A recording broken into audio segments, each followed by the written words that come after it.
Topical authority equals topical coverage multiplied by historical data divided by cost of information retrieval. Today I'm joined with Pavel Klimakov, and we're going to be going through this formula of what topical authority is. So Pavel, looking at the formula of there, my first question to you is, what is meant by topical coverage? Topical coverage is a kind of, let's say, measurement or a metric for how many topics the website touches on or ideally covers in detail.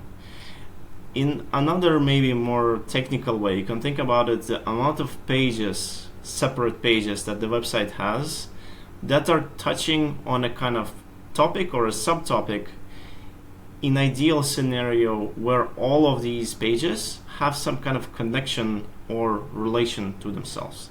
So it's not just a kind of everything, like every single possible topic randomly disconnected from each other.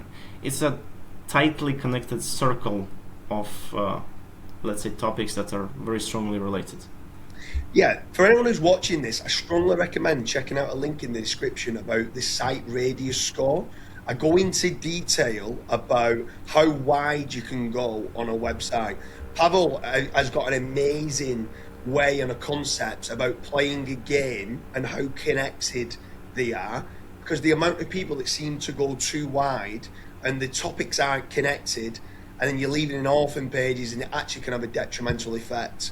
Sometimes so many people, Pavel, obviously you know this, we've spoke about it off air, and so many people with topical coverage just think the more topics the better, and they talk about everything and think, okay, I'm going to keep doing it, and they expand, and the topic dilution of it can actually harm the website.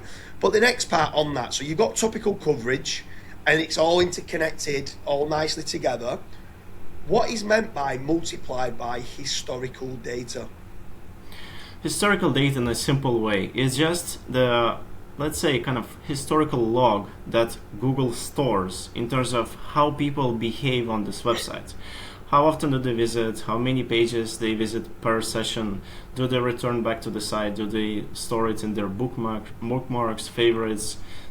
Basically, how do they access the site, and what's this overall, let's say, retention of the people inside the website? It can include additional things like copying certain elements from the website, checking the images or hovering over different buttons, elements, and things like that. In a simple way, Google is just paying attention. What's the human response to the everything that website is presenting? On there with the historical data, is this part of Nav Boost, or is Nav Boost something completely separate? It is.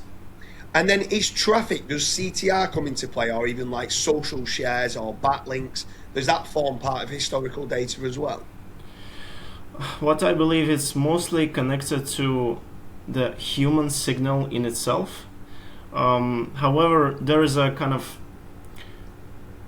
let's say, gray area, or a bit what I see a kind of not so clear components, because, for example, impressions can be signaling historical data or a user behavior, but at the same time impressions can be triggered to, let's say, slightly different behaviors. Even it can be imitated through things like CTR and other things.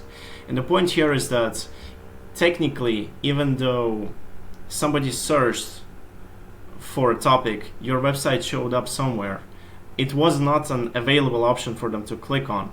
You still triggered an impression that starts to accumulate a kind of like a small signal for the accumulation of the historical data. Yeah, and then with regards to the initial formula, the first time I heard the formula was from Tuggy, from Corey, right? So initially I heard it as being topical authority equals topical coverage multiplied by historical data. And then the first time I heard the divided by cost of information retrieval was actually by Lewis. But from there then, what is meant by the divided, now the whole concept, the Koreanese concept, I'm going to speak nicely of him. Corey's a legend, I love him to pieces, he's like a brother, but I don't normally say that to his face because he'll get too big-headed. But anyway, the Core NA's methodology is all about the cost of information retrieval. How can you make it cheaper for Google to be able to rank your topics? So they're divided by cost of information retrieval. Can you explain that in more detail? Was it Lewis that said to add that on, or was it Corey, or where did that come from, the divided by? Because that wasn't initially in the Core NA's course. I do not remember precisely where it came from, but I can definitely say I heard Corey mention this as well. The whole concept of cost of retrieval, the way I see it is, to be honest, this is the whole point of SEO. For Google to prefer your website, there needs to be a strong reason why. And the strongest reason in today's world is the economic benefit. If it's cheaper to work with you, we will work with you. If you are sourcing materials from somewhere and they offer you the same or better quality for a cheaper price, it's a no-brainer that you'll choose that partner, right? This is the exact same case. If you're able to provide better quality of information at the lower cost, it's a no-brainer to prefer this website over the other. Can you give one or two examples of where people make it more expensive for their website to actually be ranking, like with regards to cost of information retrieval? Sure. So, for example, the simplest one is having some kind of cheap or broken hosting that takes it a ton of time for Google to access. The crawlers have to be stuck for a few seconds and wait until everything is loading. So, as these seconds pass by, the crawlers could be doing something else, but they're wasting their time over here. So that's an expense.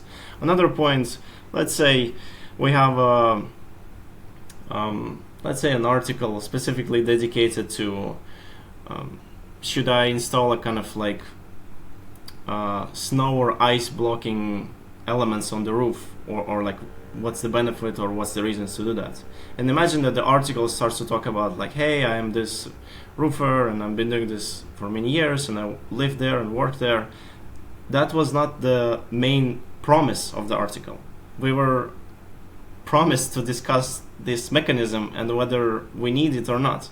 So please give us the actual, let's say, reasons, the pros and cons, the costs. Give us proof, like how much snow it blocks in let's say in a specific area in UK, during which months, where's the highest risk of, the snow could be melting and falling down, it can cause some injuries, these other things. Maybe in other specific places or countries there's a regulation or law that you're obligated to have them installed.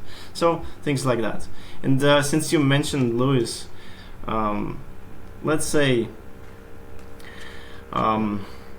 we can think of something like